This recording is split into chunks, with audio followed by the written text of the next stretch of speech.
어, 오늘 말씀해 보니까 이 아기 예수님이 구유에 누셨다 그랬습니다. 여러분, 왜 하필이면 말 구유에 누우셨을까요? 어쩌다가 우연히 된 일이 아니고 여기에 굉장히 깊은 의미가 있습니다. 여러분들이 이 의미를 알아야 성탄의 축복을 누리고 다른 사람에게 전달할 수가 있는 겁니다. 성탄은 나 혼자만을 위한 것이 아닙니다. 구원도 마찬가지지만 다른 사람을 염두에 두신 겁니다. 그러므로 이 성탄의 축복을 다른 사람에게 전달이 돼야 돼요, 여러분. 여러분에게 머물러 있으면 절대로 안 됩니다. 하나님이 최고의 선물인 그리스도를 우리에게 주신 것은 나 혼자만을 위한 게 아니다. 명심하셔야 됩니다. 다른 사람에게 전달할 때 나도 살고 다른 사람도 살고 다 살게 되는 줄로 믿습니다. 아멘. 옆에 있는 분 다시 한번 축복하겠습니다. 성탄의 축복을 다른 사람에게 전달합시다. 자, 그러면 구유에 예수님이 놓으셨다는 말은 무슨 말인가? 첫째로 은혜로만 예수가 그리스도구나라는 것을 알 수 있다라는 거죠. 하나님의 은혜가 아니면 구유에 누우신 아기 예수님이 그리스도란 사실을 알 수가 없어요. 죽었다 깨나도 알 수 없습니다. 예수님 당시에 이스라엘 백성들에게는 메시아 대망 사상이 있었거든요. 구약 성경 전체가 메시아 그리스도가 오신다라는 말씀 아닙니까? 그러므로 그들에게 있어서는 그런 강한 메시아를 기다리는 마음이 있었어요. 그리고 그 환경이 어려우면 어려울수록 로마의 속국이 되지 않았습니까? 얼마나 많은 어려움이 있겠습니까? 어려울수록 더 메시아를 더 간절히 대망하고 기다렸습니다. 그런데 이 유대인들은 주로 어떤 메시아 대망 사상을 갖고 있었냐? 무력을 가진, 다윗과 같이 권세를 가진 그런 왕이 오셔서 이스라엘 사람들만 구원할 것으로 이방인들을 다 물리치고 적들을 다 죽이고 이스라엘 백성들만 구원할 그런 메시아로, 정치적 메시아로, 그 무력을 가진 그런 왕으로 육신적인 그런 메시아를 기다렸단 말입니다. 그러나 정말 그런 메시아가 아니라 정말 성경이 말씀하는 죄와 마귀와 지옥의 저주 아래서 우리가 절대로 빠져나올 수 없는 줄 아시고 하나님이 메시아 그리스도를 보내셔서 우리를 이 근본 문제에서 구원할 분이라는 것을 깨닫고 그런 성경적인 메시아를 기다렸던 사람들만이 이 구유에 누우신 아기 예수가 그리스도라는 사실을 안 겁니다. 여러분 생각을 해보세요. 정치적 메시아 같으면 왕궁에서 태어나야 되지 않겠습니까? 떠들썩해야 되지 않겠어요? 온 나라가 축제 분위기가 돼야 되지 않겠습니까? 그러나 지금 초라하게 베들레헴 어느 여관, 사관에 방이 없어가지고 그 말 구유란 말 아시죠? 말 밥통, 말 먹이통에 거기 지푸라기를 깔고 거기 누우셨다니까요. 그 아기 예수를 보고 어떻게 그리스도라는 사실을 고백하고 경배할 수가 있겠습니까? 하나님의 은혜가 아니면 불가능하다니까요, 여러분요. 그렇지 않습니까? 육신적인 메시아를 대망했던 이스라엘은 죽었다 깨나도 알 수가 없는 겁니다.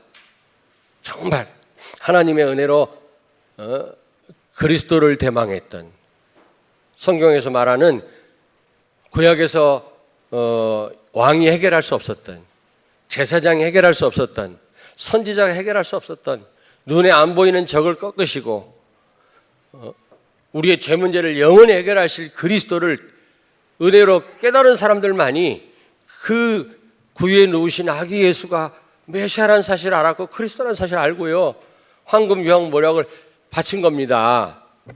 동방 박사들이요. 근데 성경에는 동방 박사라고 되어 있지만 목자란 사람도 있고요. 정확하게 알 수가 없습니다.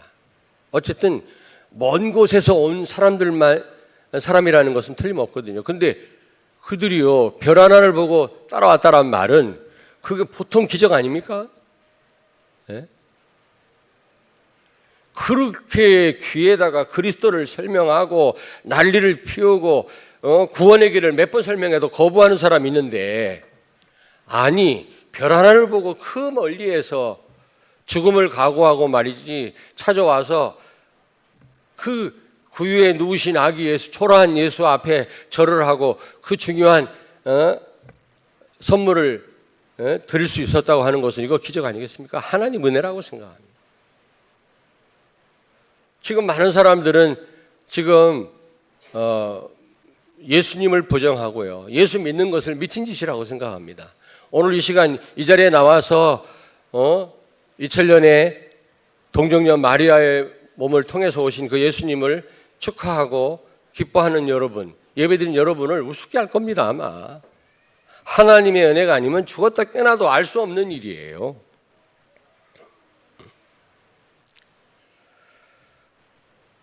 베들레헴 다윗의 동네에서 태어났다고 그랬잖아요.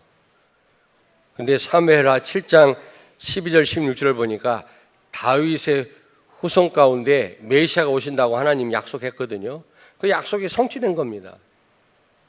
이사야 16장 5절에도 그랬고 미가서 5장 2절에도 다윗의 혈통 가운데서 예수님이 오실 거라는 것을 오래전에 이미 예언된 거거든요. 그 말씀이 성취되는 순간인데 이게 보통 축복이 아니거든요. 그 오래전에 수없이 예언했던 그 하나님의 말씀이 성취되는 순간이에요. 그러나 그걸 어떻게 알겠어요, 그거를?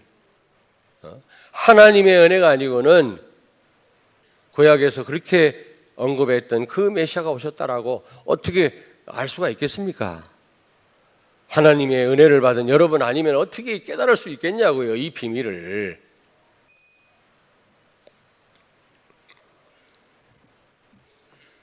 바른 메시아 대망 사상을 가진 사람들만이, 정말 바른 동기를 가진 사람만이, 그리고 성경을 바로 이해한 사람만이, 하나님의 한마디로 말하면 은혜를 입은 자만이 이 성탄절의 이 놀라운 비밀을, 여러분 이 신비를 깨달아 알게 될 줄로 믿습니다. 어떻게 그 말구유에 누우신 그 아기 예수가 인류를 구원할 분이라는 것을 어떻게 알겠어요, 세상에. 만약에 그 여관 주인이 알았다라면 그렇게 자기 방이라도 내어드렸을 거 아닙니까? 몰랐기 때문에 그 방이 없어가지고 말구유에, 그 추운 그날 말구유에 눕게 된 겁니다. 만약에 예수님이 왕궁에서 태어나셨다, 아주 모든 백성들의 축하를 받으면서 휘황찬란하게 태어나셨다, 그러면 가짜들만 오겠죠. 가짜들만.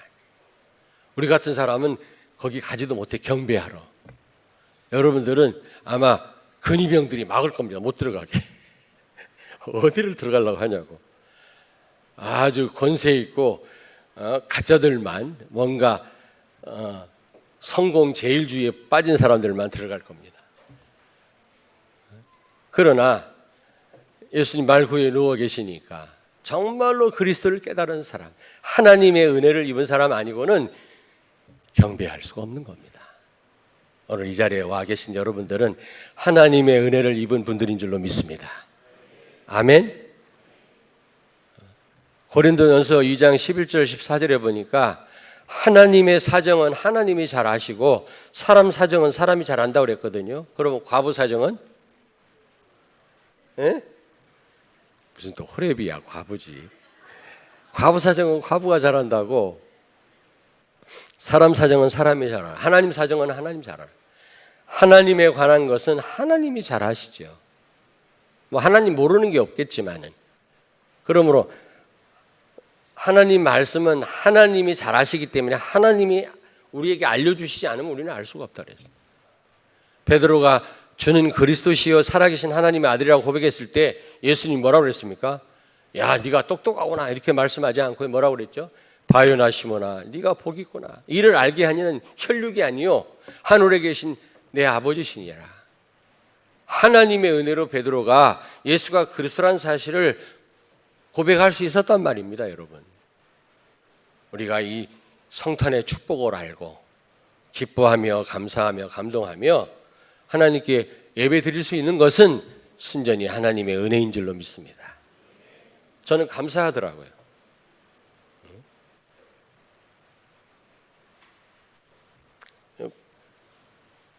우리는 아침에 나올 때 완전 수송작전이거든요. 수송작전입니다. 다른 차들이 우리 카니발을 막고 있으면 또 전화를 해서 빼달라고 하고 이래가지고 차를 빼서 또 시동을 걸어서 따뜻하게 해야 되잖아요. 우리 어린 손녀들이 타니까요. 갓난 아기들이 추우면 안 되니까. 그러면 또 그 앞집에서 나와가지고 매연 때문에 끄라고 막 그러고요. 난립니다. 그럼 또 멀리 빼가지고 좀 있다가 또 짐을 내가 먼저 실어 날르죠. 그리고 이제 하나씩 들고 내려옵니다. 그래가지고 근데 여름에는 간단한데 겨울 되니까 이게 또 막 옷을 몇 가지 입혀야 되지. 지네 아빠는 저 멀리 군대 관사에 있지. 그래가지고 아주 수송작전이라니까. 그래서 막 땀을 빼면서 그냥 아이들을 안고 또 옷을 입히는데 안 입으려고 우리 루아는 도망 다녀요. 잡아다가 입히고 막. 그래서 왔는데 가만히 보니까 많은 분들이 차에다가 먹을 걸 잔뜩 실어가지고 어디 놀러들 가시더라고. 지금 이 비밀을 몰라. 헤롯 임금처럼 예수님 당시에 많은 바리새인들처럼 지금 놀라운 지구상의 최고의 일이 벌어졌는데도 무관심하고 무지해요. 다른 일로 분주합니다. 가장 중요한 일인데 요한복음 6장 28절 29절에 하나님의 일은 그리스도를 깊이 깨닫고 누리는 일이라고 했어요. 그것보다 더 중요한 일이 없어요. 하나님 보실 때. 근데 관심이 없어 사람들이요. 먹을 거 싫고 아이스박스 싫고 우린 지금 애들 수송작전 하느라고 땀을 빼고 있는데 옆에서는 막 놀러 가느라고 골프채 싫고 난리야 사람들이. 하나님의 은혜구나. 여러분 하나님 은혜인 줄 알고 감사하는 여러분 되기를 주의 이름으로 축원합니다. 아멘. 정말 감사해요. 하나님 진정으로 찬송할 수 있어야 돼요. 목자들도 그때 당시 가장 천한 직업이었는데 그들이 어떻게 알고 아기 예수님께 나와서 찬송할 수가 있었겠습니까? 여러분 헤롯은 예수님을 죽이려고 그랬잖아요.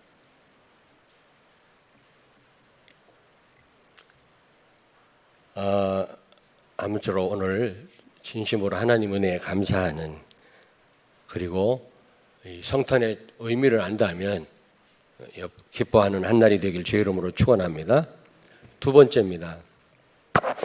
구원의 기회가 우리에게 주어졌음을 알아야 됩니다. 아기 예수로 오셨다. 구유에 누우셨다. 7절에 보니까 이 말은 심판주로 오신 게 아니라 구주로 오셨다는 말입니다. 여러분 예수님 재림 때 그때는 무시무시한 심판주로 오세요. 성경에 보니까 산아 바위야 나를 가려다오. 너무 수치스러워서 하나님 앞에 다 드러나니까. 불신자들은 다 드러나거든요. 우리 죄는 안 드러나요. 그리스도의 피가 가려져 가지고 안 드러나요. 그러나 불신자들은 모든 죄가 다 드러나거든. 너무 하나님 앞에 겁나고 부끄러우니까 산아 바위야 내 위에 무너져다오 나를 가려다오 해도 소용없어. 가릴 수가 없어요 그걸. 그런데 예수님이 아기 예수로 오셨다. 구유에 누우셨다는 말은 우리에게 구원의 기회가 주어졌단 말이죠. 할렐루야. 심판주로 오신 게 아니란 말입니다 여러분. 고린도후서 6장 2절에 보니까 보라 지금은 은혜 받을 만한 때요 보라 지금은 구원의 날이로다. 여러분 지구의 종말이 오기 전에, 여러분 개인의 종말이 오기 전에 은혜 받으시기를 바랍니다. 지금은 구원의 날이지 심판의 날이 아닙니다. 하나님은 우리에게 기회를 주고 계십니다. 전도서 12장 1절에 보니까 청년이여 곤고한 날이 이르기 전에 나는 아무 낙이 없다고 할 해들이 가깝기 전에 창조주를 기억해라 그랬어요. 그렇습니다. 잘못하면 청년의 때 여러분 아무렇게나 살 수 있거든요. 그러나 얼마 있지 않으면 아무 낙이 없구나 할 때가 온다란 말입니다. 그때가 오기 전에 창조주를 기억해라. 무서운 말 아닙니까 여러분? 사랑하는 여러분, 지금은 구원의 날입니다. 구원의 기회가 있습니다. 여러분, 다른 사람을 살릴 수 있는 그런 기회가 우리에게 주어져 있습니다. 여러분, 예수 믿지 않는 부모님들, 예수 믿지 않는 친척들 항상 기회가 있는 거 아닙니다. 개인의 종말이 옵니다. 어느 날 아무 낙이 없구나. 잘해야지 할 때는 이미 때가 늦을 때가 온다라는 겁니다. 그러기 전에 창조주를 기억해라. 은혜를 받으라는 겁니다. 아멘? 아멘? 아니 죄와 마귀와 지옥의 저주 아래에서 지옥 같은 삶을 사는 인생을 하나님이 심판해도 되잖아요. 근데 그렇게 하시지 않고 어떻게 해요? 가장 비천한 모습으로 시공간을 초월하신 하나님이, 영원하신 하나님이 지렁이 같은 인간의 모습으로 오셔서 우리를 구원하려고 오셨는데 그것도 악의 모습으로, 그것도 말 구해 누우셨다는 말은 이게 보통 사랑이 아니고 보통 우리에게 축복이 아니란 말입니다. 심판주로 오셨다면 살아남을 자가 하나도 없어요. 여러분, 개인의 종말이 옵니다. 어느 날. 언제 올지 몰라요. 언제 올지 몰라요. 우리 사촌 형이 있는데 너무너무 잘생겼어요. 진짜. 혹시 프랑스 그 미남 배우 알랑 드롱 아십니까? 아마 젊은 세대는 잘 모를 겁니다. 알랑 드롱이라고 있어요. 있어. 하여튼 한번 찾아보라고. 뭐 태양 가득히, 뭐 시시리안, 뭐 하여튼 영화 많이. 하여튼 그 영화 내가 다 봤는데 너무너무 잘생긴 그런, 그렇게 생긴 형이 있어요. 비슷해. 근데 그 형에게 그렇게 예수 믿으라고. 장례식 때 우리 아버님 돌아가셨을 때 내가 그 형이 왔다 갔다 하길래 만나기만 하면 예수 믿으라고 그랬어요. 형 와보라고. 나이가 나보다 많으니까 훨씬. 그러다 장례식 때 일로 와보라고.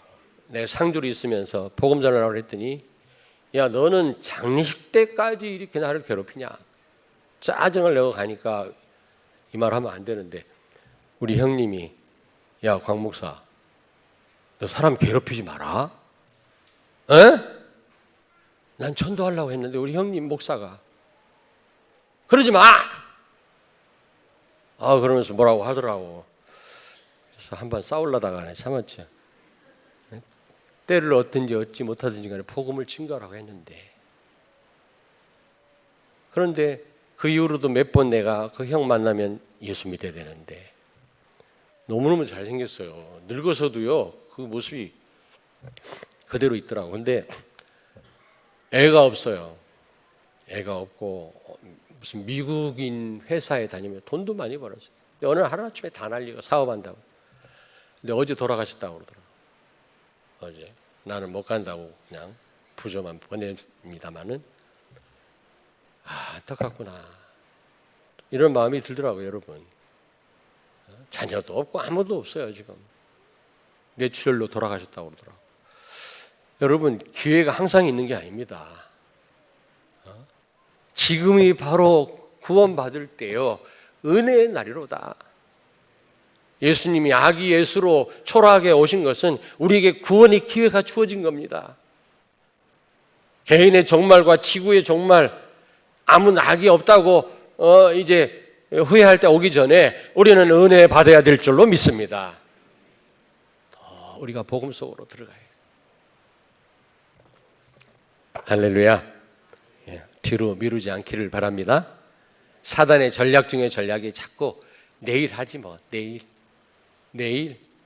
이게 사단의 최고의 전략이야. 핍박을 가니까 더 그리스도인들이 더 신앙을 지키니까요. 안 돼. 그래서 가장 좋은 방법은 뒤로 자꾸 미루는 겁니다. 자꾸 뒤로. 내일. 나중에 기회를 상실해요. 여러분, 새벽 기도 나와라 이놈아. 나와라 이놈아. 무슨 말인지 모르지 또. 나와라 이제. 기회 놓치기 전에 나와라 이놈아. 삼남전도에. 죄송합니다. 아니, 압살롬도 놈인데 뭐 놈이란 말. 욕 아닙니다. 시간이 없어요, 여러분. 내일은 여러분 시간이 제발 아닙니다. 내 시간은 지금이라는 이 시간밖에 없어요. 지나간 거 다 내 거 아니에요, 벌써. 세 번째입니다. 섬김의 왕이십니다, 예수님은. 요한일서 3장 8절에 보니까 하나님의 아들 예수가 나타나신 것은 마귀의 일을 멸하리 하심이니라. 사단을 박살내셨어요. 인간 왕은 절대로 이길 수 없는 눈에 안 보이는 이 적중의 적인 사단을 깨뜨리신 분이십니다. 예수님이 참 왕이시죠. 요한계시록 19장 16절에 보니까 그리스도는 만왕의 왕이시요 만주의 주시니라. 할렐루야. 모든 것의 주인이시고 만왕의 왕이십니다. 여러분과 나는 그 만왕의 왕이신 그리스도께로부터 왕권을 부여받은 위임왕들입니다. 그래서 여러분은 하나님 말고는 다 모든 것을 다스리는 자들이에요. 무엇 때문에 돈에 복종하고 돈에 끌려다닙니까? 무엇 때문에 권세 앞에 무릎을 꿇습니까? 우리는 그런 존재 신분이 아니라니까. 하나님 말고는 다 통치 대상이야. 모든 게 다. 생육하고 번성하여 땅에 충만할 땅을 정복하고 다스려라. 그랬는데 말이지. 이 언약을 놓친 인간들은 말이지. 거목나무 앞에 절하고 돌부처 앞에 절하고 말이지. 돈 때문에 갈등하고 말이지. 왜 끌려다녀요? 왜?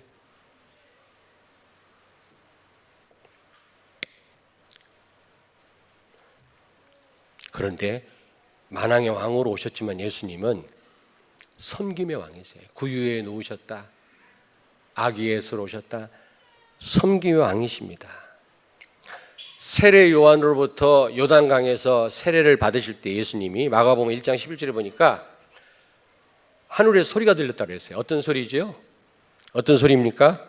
너는 내 사랑하는 아들이요 내가 기뻐하는 자라 그랬어요. 여러분들한테 몇 번 말씀드렸습니다. 왜 그런 음성이 들렸을까요? 너는 내 사랑하는 아들이란 말은 왕자 가운데 세자 있죠, 세자. 왕 될 사람을 책봉합니다.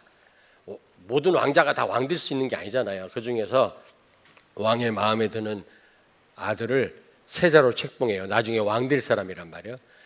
때가 되면 왕직을 물려줍니다. 호를 그 아들에게 물려주고 왕관을 씌워줍니다. 즉위를 하죠, 왕으로.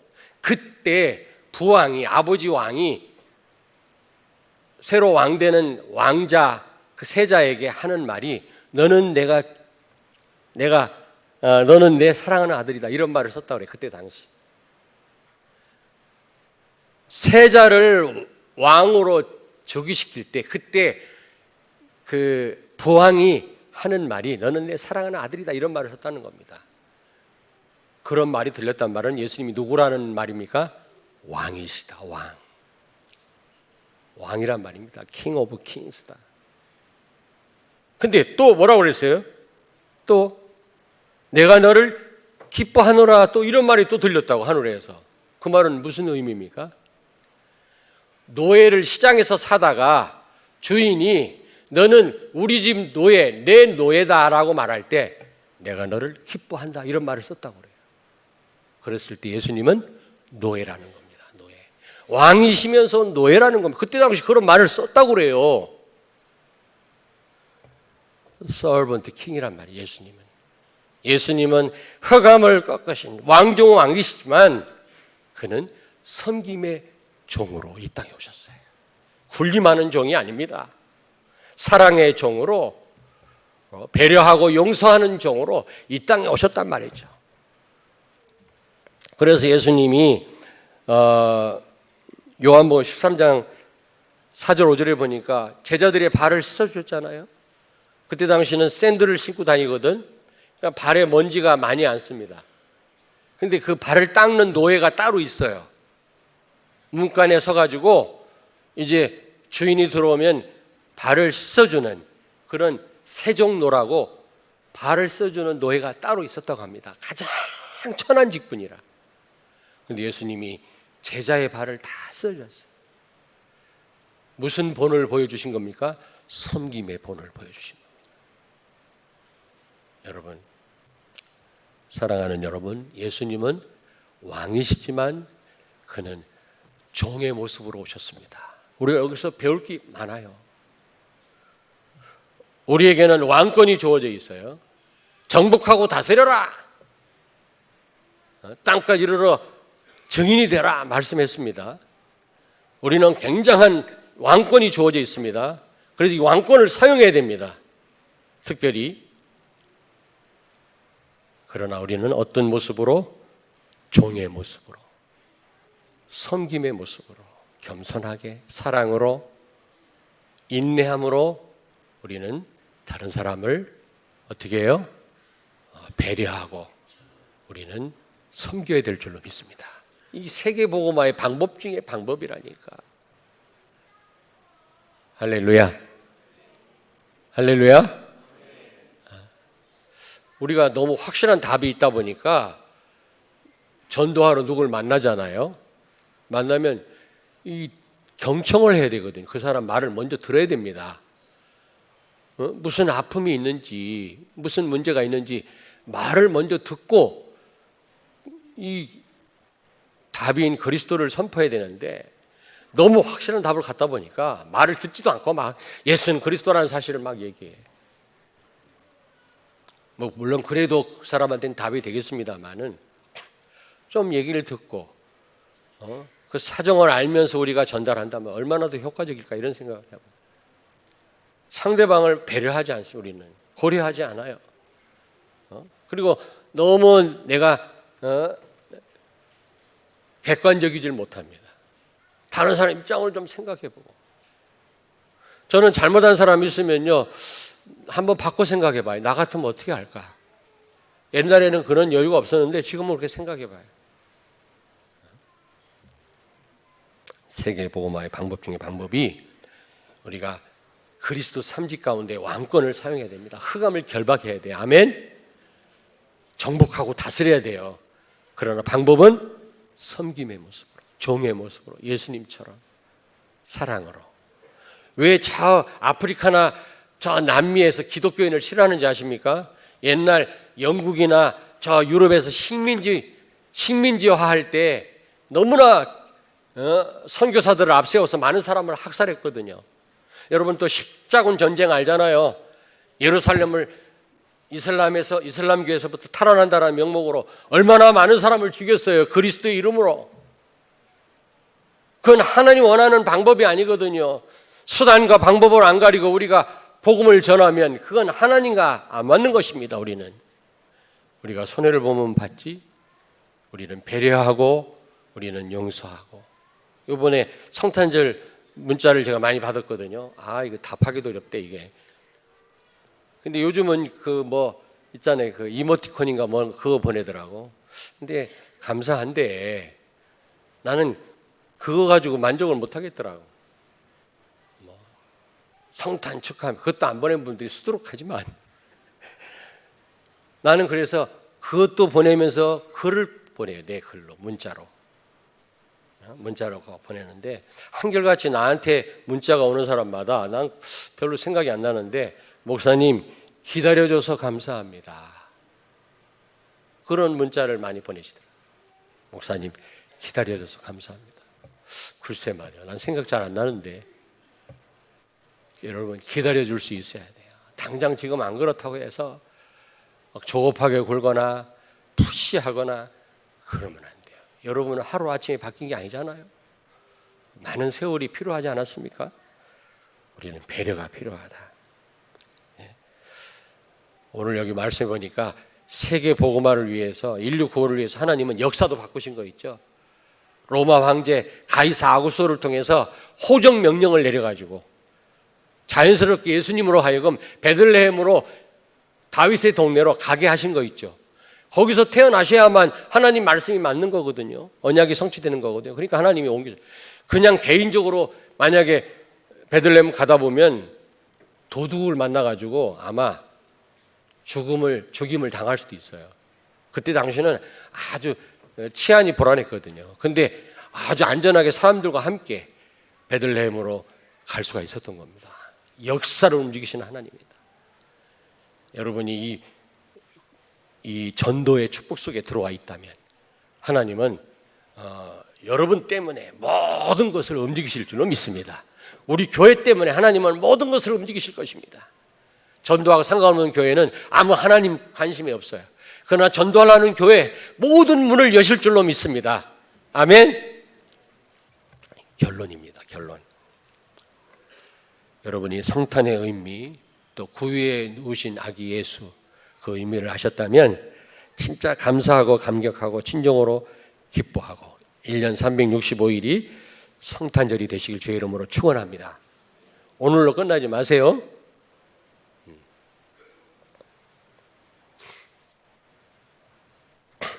그리고 여관 주인처럼 우리 다른 일로 분주해서는 안 되겠습니다.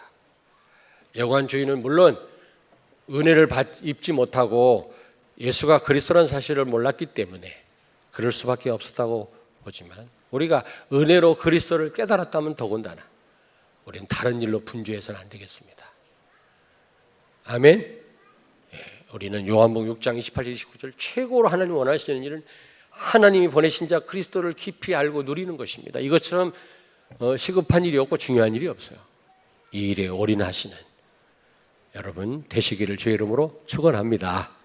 아멘. 옆에 있는 분을 축복합니다. 메리 크리스마스. 기도하겠습니다. 하나님 감사를 드립니다. 성탄의 의미를 알게 해주신 것을 감사합니다. 인간으로서는 안 되는 줄 아시고 이 땅에 직접 오셔서 우리의 모든 문제를 십자가에서 해결하시고 무엇보다 임마누엘을 가능케 하시고 그 축복을 누리며 증거케 하시니 감사를 드립니다. 지금이야말로 구원의 날이요 은혜 받을 만한 때임을 알고 그리스도를 증거하고 은혜 받는 일에 우리의 삶이 최우선하게 해 주시옵소서. 올인하게 해 주시옵소서. 집중하게 해 주옵소서. 무엇보다도 섬김으로 왕권을 사용하여 흑암에 빠져 신음하는 많은 사람들을 살리는 우리 모든 성도들과 렘넌트들이 되게 해 주옵소서. 예수님 거룩하신 이름으로 기도하옵나이다. 아멘.